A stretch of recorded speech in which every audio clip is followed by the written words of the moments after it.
آپ سمجھتے ہیں کہ صرف جھوٹ بولنا گناہ ہے،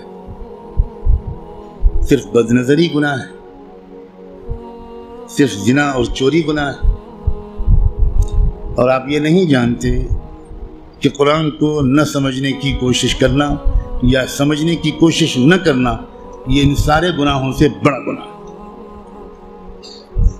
آپ انجینئر ہیں، بڑے خوش ہیں کہ میں انجینئر ہوں، آپ ڈاکٹر بن گئے، بڑے خوش ہیں کہ میں ڈاکٹر ہوں، آپ تاجر بن گئے اور آپ خوش ہیں کہ میں تاجر ہوں، اور آپ کو اس کمی کا احساس تک نہیں ہے کہ میں کتنا بڑا محروم انسان ہوں کہ میں اللہ کے کلام کو جو صرف میرے لیے آیا تھا وہ میں سمجھنے کی کوئی کوشش ہی نہیں کی۔ میں مسلمانوں کی اکثریت، غالب اکثریت، وہ جو 5 وقت کی نماز پڑھتے ہیں وہ بھی، جو روزہ رکھتے ہیں وہ بھی، جو اپنے کو دیندار سمجھتے ہیں وہ بھی، جو کچھ دینی کام بھی کرتے ہیں وہ بھی، اس بڑے گناہ میں تقریباً سب شریک ہیں کہ وہ قرآن مجید کو سمجھنے کی کوئی کوشش نہیں کرتے اور قرآن مجید کو نہ سمجھنے کو گناہ نہیں سمجھتے یا سمجھنے کی کوشش نہ کرنے کو گناہ نہیں سمجھتے۔ تو آپ قرآن مجید کو سمجھنے کی کوشش فرض عین سمجھیں اور قرآن کو اب تک سمجھنے کی کوشش نہ کرنا یہ کبیرہ گناہوں سے بڑا گناہ سمجھیں۔ اور رمضان کا مہینہ جو گناہوں سے توبہ کرنے اور معافی مانگنے کا مہینہ ہے، اس میں سب سے زیادہ اس گناہ سے توبہ کریں۔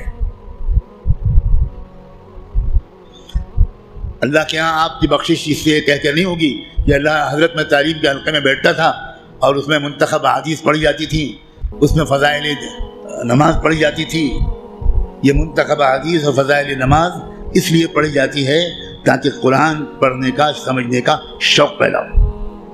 اور اگر کوئی کتاب قرآن مجید کے سمجھنے کی کوشش کے راستے میں ایک رکاوٹ بنتی ہے تو میں کہنے کی ہمت بھی نہیں کرتا، ضرورت بھی نہیں سمجھتا کہ وہ کتاب یا اس کتاب کو یہ درجہ دینے والا اللہ کے ہاں کدھر کھڑا کیا جائے گا۔ رسول اللہ یہ شکایت کریں گے قیامت کے دن کہ سن لیجیے یہ قرآن میں آیا ہے، اور شکایت کیا کریں گے؟ یہ نہیں کہیں گے کہ ان کی ٹوپی 4 کونوں کی نہیں ہوتی تھی، یہ شکایت نہیں کریں گے رسول اللہ مسلمانوں کی ان کی داڑھی چھوٹی تھی۔ رسول اللہ شکایت یہ کریں گے کہ اللہ یہ ہے میری قوم جس نے قرآن کو چھوڑ دیا تھا۔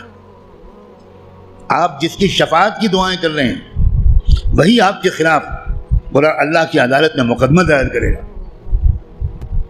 ہماری عورتیں 100% تقریباً قرآن مجید کو ٹھیک سے شاید پڑھ بھی نہیں پاتی، سمجھنا تو بہت دور کی بات ہے۔ ہم نے کبھی فکر ہی نہیں کی کیا ہو گیا، مجھے کچھ سمجھ میں نہیں آتا۔ قرآن صرف تلاوت کے لیے نہیں آیا ہے۔ اول تو کتنے لوگ سال بھر تلاوت کرتے ہیں وہ آپ خود جانتے ہیں، لیکن میں کہتا ہوں اگر آپ سال کے روزانہ تلاوت بھی کرتے ہیں تو ایک بہت نیک کام آپ ضرور کرتے ہیں، لیکن قرآن کا حق صرف تلاوت سے ادا نہیں ہوگا۔ آپ کے دوست کا خط آپ کے پاس آئے، آپ کی ماں اپنا خط لکھے، آپ دور کہیں رہتے اور ماں آپ کو خط بھیجے، آپ خالی اس خط کو روزانہ پڑھ لیا کریں گے بس؟ اور دوست یا ماں اگر آپ سے کوئی مطالبہ کرتی ہے تو آپ اس پر عمل نہیں کریں گے؟ یہی سلوک ہم قرآن کے ساتھ کر رہے ہیں۔ قرآن کیا ہے؟ اللہ کے خطوط کا مجموعہ ہے، لیکن ہم کو کچھ خبر نہیں کہ اللہ نے ہم کو خط میں کیا لکھا ہے۔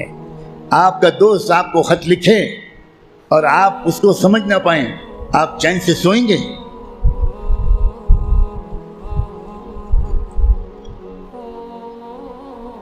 کسی کمپنی کا اشتہار آپ نے دیکھا، آپ نے اس کو اپنی درخواست بھیجی، وہاں سے جواب آیا، جواب ایسی زبان میں ہے جو آپ نہیں جانتے، آپ اس دن کھانا کھائیں گے اس خط کا مضمون سمجھنے سے پہلے؟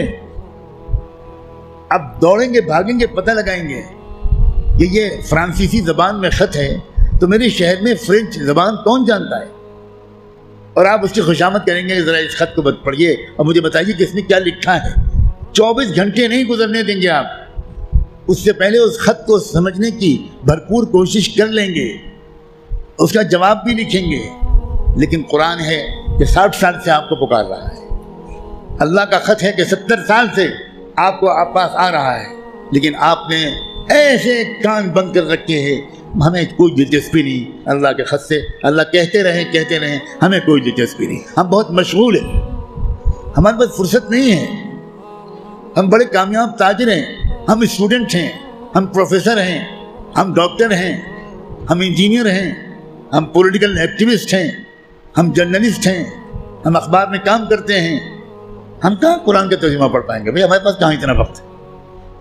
بھگتتے گا ہر وہ انسان، ہر وہ مرد اور عورت جو قرآن مجید کو سمجھنے کی کوئی کوشش نہیں کرتا اور قرآن کے مطابق اپنے آپ کو ڈھالنے کی کوئی سیریس کوشش نہیں کرتا، خون کے آنسو روئے گا وہ شخص، خون کے آنسو روئے گا۔